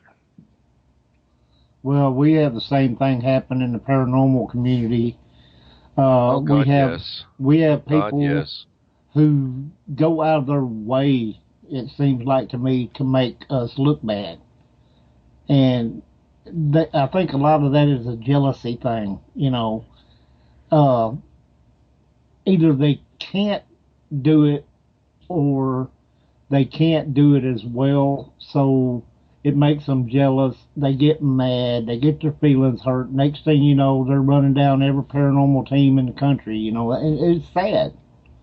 Yeah, I see that a lot. Like I said, because of the broadcast that I do, I have a lot of paranormal friends, and I see that goes on a lot. And it happens, you know, not just with you guys. The Bigfoot world is such a high school drama bent on place that I don't even pay attention to most of it anymore. I go in, I do my shows, you know, I interact with my group of people on my fan page and that type of thing, and that's about it. I have to leave the rest of it go. Otherwise, I'd go insane. Them people are crazy. They are, and you know, it doesn't matter if you're hunting for Bigfoot or if you're hunting for spirits, you know. You do your job at the best of your ability, and you present your evidence as best you can, and it is what it is. But the people out there who can't or won't put the effort and work into it are the ones who want to try to tear you down. Right, and you know what's really interesting about the Bigfoot world is right now I'm in touch with 7 different groups that are actively looking to take a body of a Sasquatch. They're going to harvest an animal because they've been at this so long that they're done with the videotaping and the pictures and the scat collection and the cast collection. I know guys who literally step over Bigfoot tracks and won't even cast them anymore because it holds no merit to them. They're so sick of everything that the only thing they want is one of those animals in the crosshair so they can put it to the ground. Right. Now, first off, I have in my surfing, snooping, I found this interesting map, okay? Basically of the North American continent. Mm-hmm. And what it is, it's color-coded where 0 is all in white, areas where Bigfoot is not found or reported, and all the way to what they're calling 459. Washington being the black state, the highest amount of reports. I'm looking here, not only is the northernmost part of Canada, but I'm finding, and Hawaii, but Nevada has no reports whatsoever of Sashi. I mean, come on. It's butt up right there against, California and Nevada are butt up right there against the Sierra Nevadas. They are, but those reports that would come from the western part of Nevada would just get classified into California. For the most part, Nevada's a desert. We all know that. Yeah, the edge lines of the border states are close, but we don't really investigate out there, so I don't really know that the sightings are being reported. So it's very well possible that there are sightings in Nevada. There's anybody out there looking for them. They're just not being reported they're or just counted not being, as Nevada? Right. They're just not being reported in the places that are showing those types of reports. The BFRO used to be like this big, huge collection point for sightings, but here in modern times, people are kind of getting over the BFRO thing because they don't really do anything with it. And they also exclude anything that might have a little bit of paranormal context to it. They won't even put that into the database at all, regardless of whether it has really good information outside of the paranormal content. So there really isn't a place anymore that's going to be a catch-all, and I'm afraid we're going to start losing the real idea of the number of sightings that we're getting every year because there's no place that we can be trusted to take them. That's right, a lot of... Oh, go ahead. I got a question from CJ again. So that's a huge amount of resources that somebody would have to be paid to be able to maintain and create a database like that. There is no money in Bigfoot.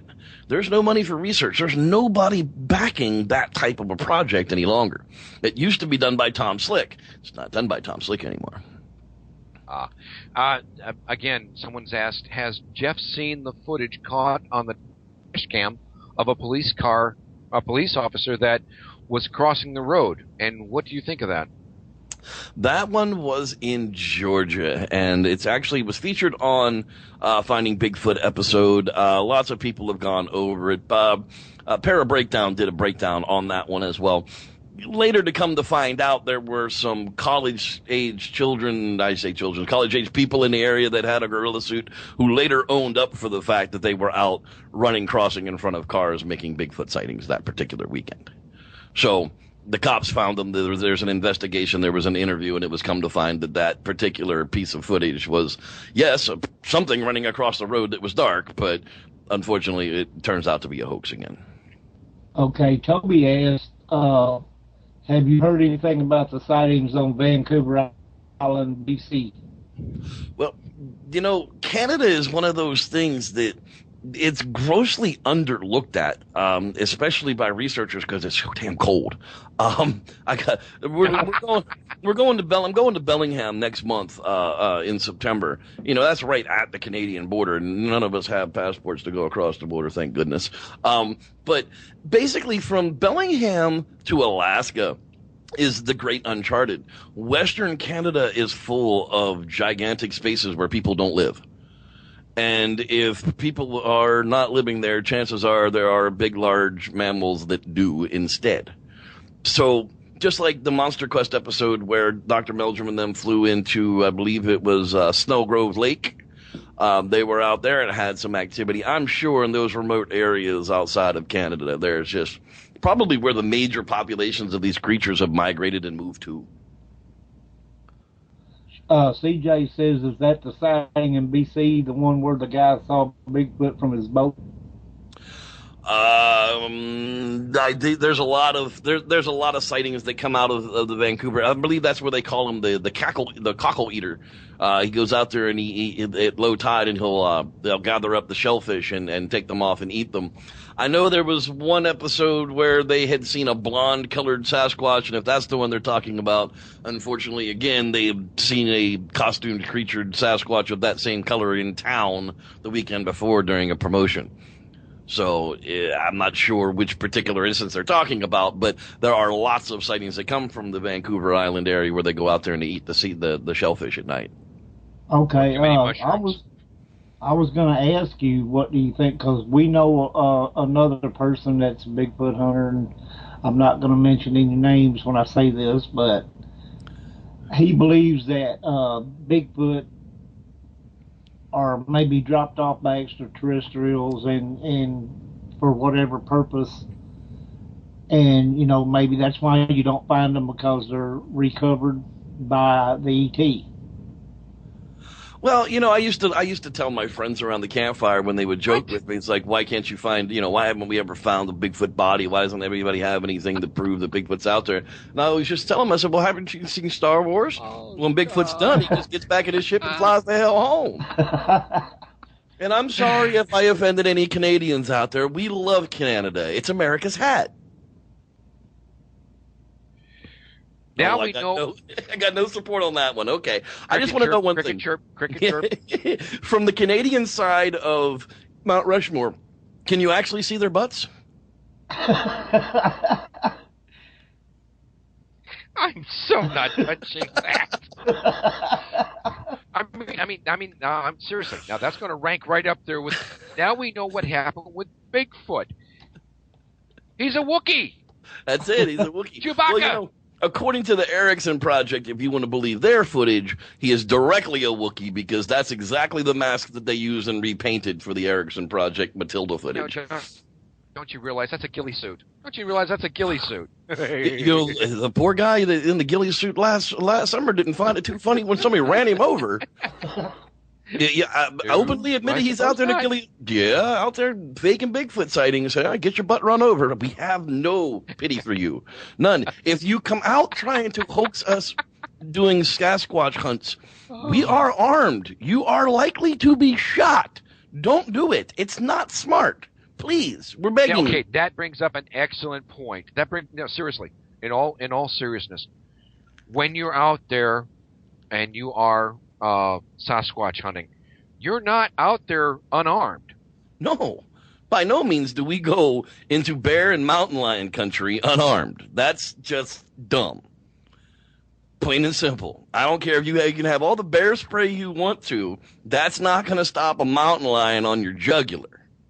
Okay, the only thing that stops a mountain lion on your jugular is a blast from a gun. That's it. I'm sorry, I didn't mean to laugh at you. Travis has set up there, who's a good dog, Matilda.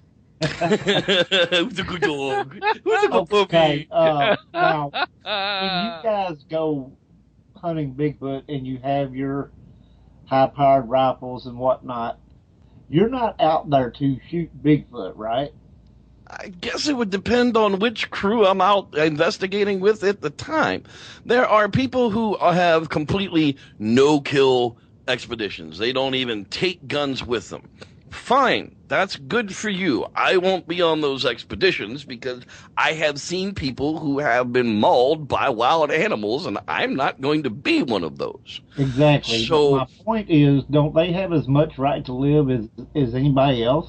Well, it's not a matter of anybody else. That's like saying I can't go out and harvest a bear. Well, they're really very close to human. That's debatable by a long shot of the matter. But however, what my point of it is a matter of if they are not human, if this is not a human being, then there's nothing wrong with harvesting an animal.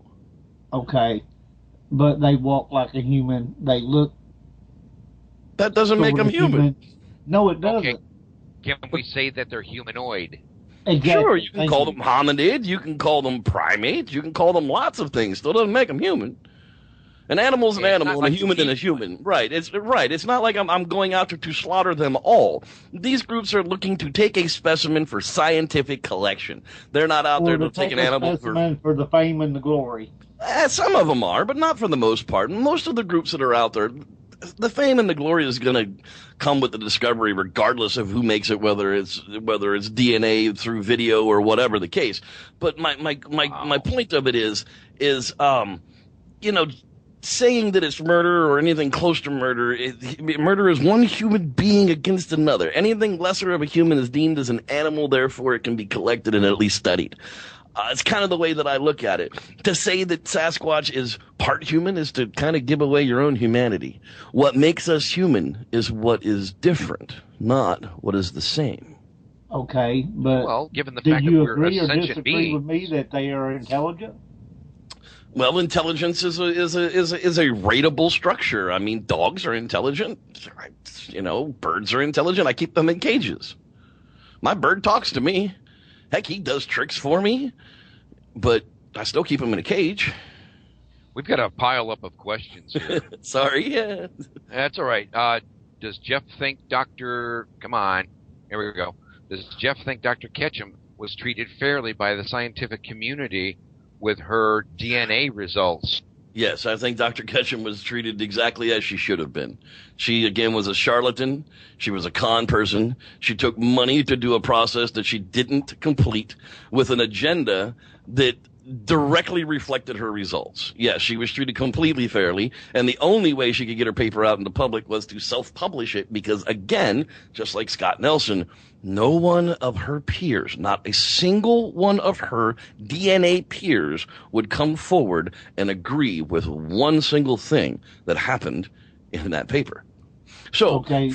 For her centerpiece of the paper was the bear steak of Justin Smeha that was tested by 2 other independent labs that came back as a bear. She still swears to this day that he switched that sample and that she has real Bigfoot sample. Anybody who's willing to stick to their guns like that is getting treated exactly. She's trying to say that her results are still perfectly real and rateable, and not a single expert will back her up in the DNA field of her findings. So what can we do with those results at that point? We have to throw them out. Johnny asked, is it true that there are some states that ban shooting a Bigfoot creature, and if one is shot, the shooter will be charged with murder? I don't believe it's murder, but yes, there's what was it? Skamania County, Washington has a Sasquatch protection bill on their books. I believe in Florida, it's actually listed on their books that it's illegal to harass or molest a skunk ape. There have been several different places that have, over the years, passed some kind of joking Bigfoot legislation. I know Todd Standing, that was his big thing with faking the footage, was he was trying to get protection laws written in Canada for it, and he felt that those faked videos would help his case in that. And unfortunately, as you know, that hasn't happened. So he's still kind of in the rut with that. But yeah, for the most part, I don't think it would be murder. I think it would be whatever, hunting out of season, collecting an animal without a license tag. It's going to be something fish and game related. It's going to be a misdemeanor. It's going to be a $500 fine. Well, I mean, if it was a ban on shooting a Bigfoot, it doesn't mean there's a season that you can. There's a season when you can. It means you just don't shoot a Bigfoot. Correct. In those protected areas, it wouldn't really be so smart to harvest an animal and take it to town. But I don't really know of anybody that's actually actively trying to collect an animal in those places where they've passed those laws. In California, basically, if it's not on the game list, you're not allowed to shoot it. So whatever the case, but if the juice is worth the squeeze, when it comes down to a misdemeanor and a $500 fine, when NBC is going to offer you, $25 million for the first 8 hours of exclusive coverage, I don't think you're really going to be too concerned about a $500 or even a $5,000 poaching fine. Yeah, poaching is a misdemeanor. It's not even to me, though, that anybody would look at it that way. Well, but that's really what the case is going to be. It's a matter of the discovery of a lifetime isn't really going to be shattered by a $500 or a $5,000 fine. Data said poaching like an egg. Well, poaching is probably what they would be what they would be charged with, and that's a misdemeanor. You bail out for $50. I mean, yes, it's against the law, but that doesn't mean that you're going to jail forever for murder. It's breaking the law. There are different degrees of punishments that go Well, I along mean, with it. I say this, and you know, I don't care who knows. This is the way I think, but yes, I'd love to see a Bigfoot, but would I shoot one to show everybody else there was a Bigfoot? No, I wouldn't. You know, for a lot of years, when the first time I saw one, I was pre-stalking deer, so I was unarmed. I mean, you weren't allowed to be out there with a weapon if you weren't. It was right before deer season, so I was out looking at the meadows and seeing where the animals were moving through when I saw mine. And that was the last time I ever went into the woods unarmed again. That thing could have ripped my arms off and beat me to death with the bloody stumps if it sure enough felt like it. I mean, really, it's that powerful of an animal. And from I'm that not point, saying now. See, there's where we draw the different line. If one were trying to attack me and I had a gun, more than likely, yeah, I'd probably shoot it. You know, because self-preservation. right. I'm going home that night. However, the other point to it is I was going to shoot one past that because no one would believe me. It was self-vindication. People called me crazy. People said I was a liar. My own family didn't believe me for a lot of years until I started bringing back track casts from the forest and started showing them hair samples and bringing back audio recordings. And then when okay, well, maybe there's a little more going on here than what we originally came out with. But, you know, I would have taken one back then. I would have killed it. The first one I would have seen with a gun in my hand, I would have shot it dead and killed it. But as the time went on and I really got, I mean, I say close to these things, a dozen times in 15 years, I would say I had a Class B encounter with them. You know, I mean, it's not like one of those, I'm sitting and singing Kumbaya at the fire with these things on a weekly basis. But the more interaction I had with them, the more intelligence I felt that they had about them, the less I wanted to shoot one unless it was a defensive type of position like that. However, now again, you know, there for a long time I went to a no-kill status. Now again, I'm kind of a complacent kill type of thing. I don't want to see them end up in zoos. I don't want to see a Bigfoot in a zoo. I don't want people to go to the San Diego Zoo and see Mama and a couple of baby Sasquatch in their habitat there. That's what I would not want to see. So if killing one and putting one on the table is going to solve that problem, then I'm all down for getting a specimen. Well, like I said, you know, if it was self-defense, yes, I would probably shoot one and I would shoot it to make sure it didn't come after me again. But if it was not offering me any harm, no, I wouldn't. You know, for the most part, you get such a fleeting glimpse of one of these things to actually get a shot off, you're going to have to be in some kind of an aggressive encounter with it. I mean, honestly, unless you've got some kind of a high vantage point where it happens to be walking and uncovered through a meadow, which doesn't happen to my knowledge. We've never seen it happen. Now, as the night vision scopes are getting better and the FLIR technologies are getting better, we're able to see into the dark at them a whole lot better than they're able to see into the dark at us. So we're actually starting to get the upper hand. But to even get one of those FLIR units in your hand, you're talking about almost a $3,000 bill price tag. So there aren't a whole lot of them out there right now.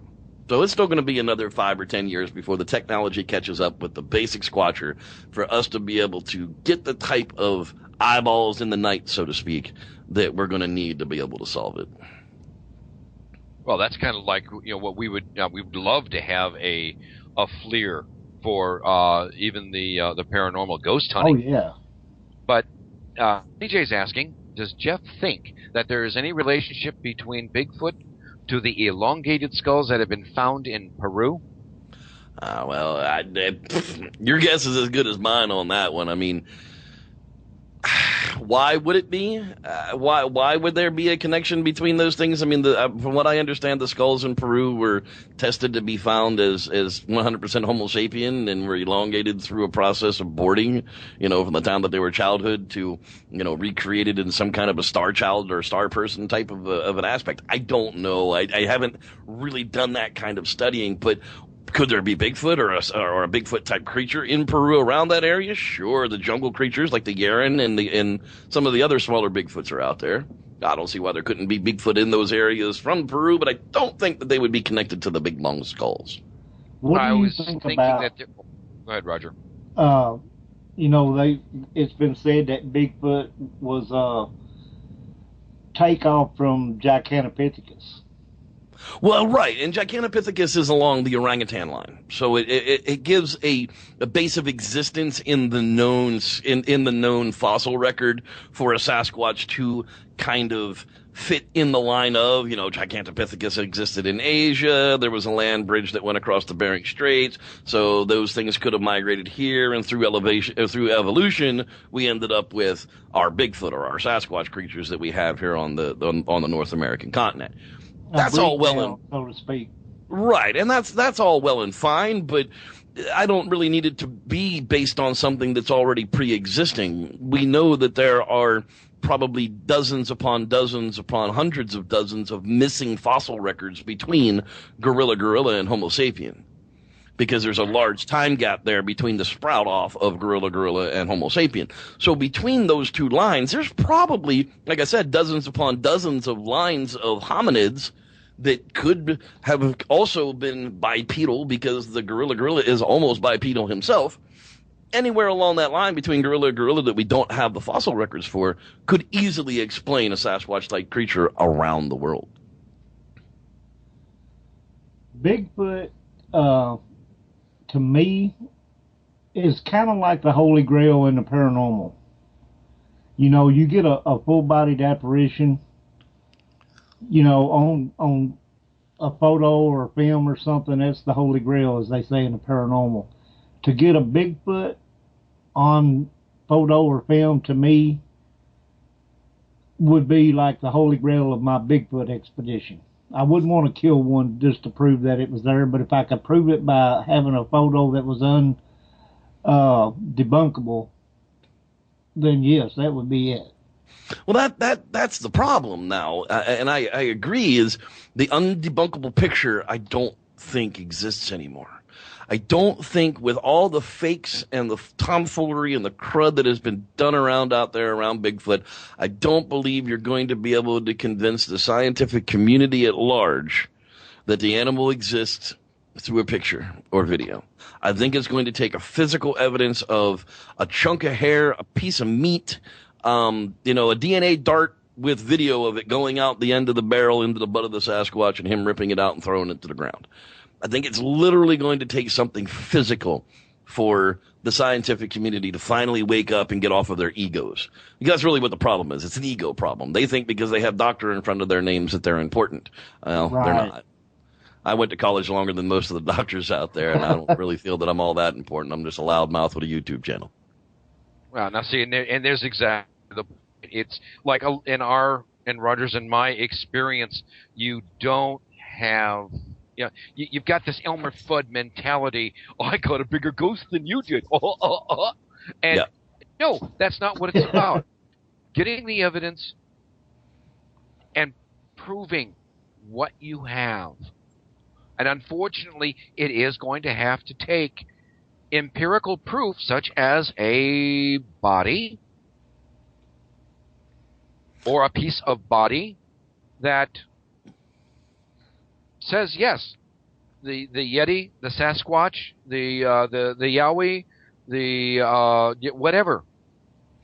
I think if we can prove one, I think we can get a whole lot of people on board that the other ones are out there. So if we get lucky and somebody proves the Yeren out there in China, or the orang pendek out there in Sumatra, if we get lucky and somebody pins down one of those bipedal creatures, then we may just luck out and actually, spearhead Bigfoot research a little harder. The problem with it is, we got about 2 minutes left. Jeff, if you want to put your links out there, let everybody know how to contact you. Absolutely. Well, the easiest thing to do is come find us at Facebook, and you can find the Squatchers Lounge group at facebook.com/SLounge, and that'll drop you right into our group. If you go out to facebook.com/SLounge podcast, you'll actually get to our fan page, and you can follow us on Twitter at SLounge Podcast. Imagine that. As well as on YouTube. Guess what? At SLounge Podcast. So that's pretty much where it is. If it's out there and we've got it, put their URL in front of it and add SLounge Podcast at the end of it, and you'll find us. Awesome. Okay, folks, next week we have Chris Johansson coming on board. Looking forward to that. Jeff, we really appreciate you coming, brother. It was very interesting. Thank you very much for having me. I appreciate being a guest. And it's been fun, bud. It's been fun. And thank everybody in the chat room for chiming in, and you guys are great. We appreciate the callers. Exactly. The callers that called in, we appreciate you. And if you can't be normal, be paranormal.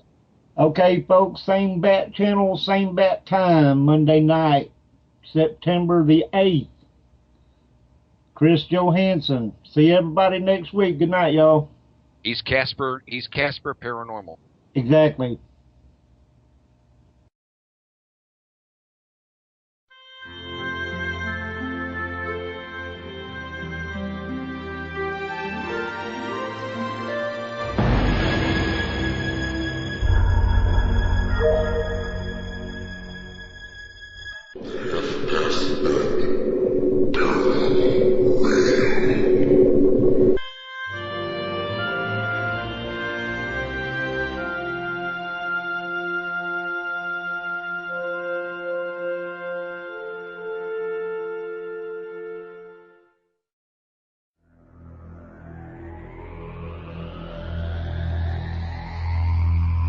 You are listening to WCJV Digital Broadcasting, Youngstown, New York.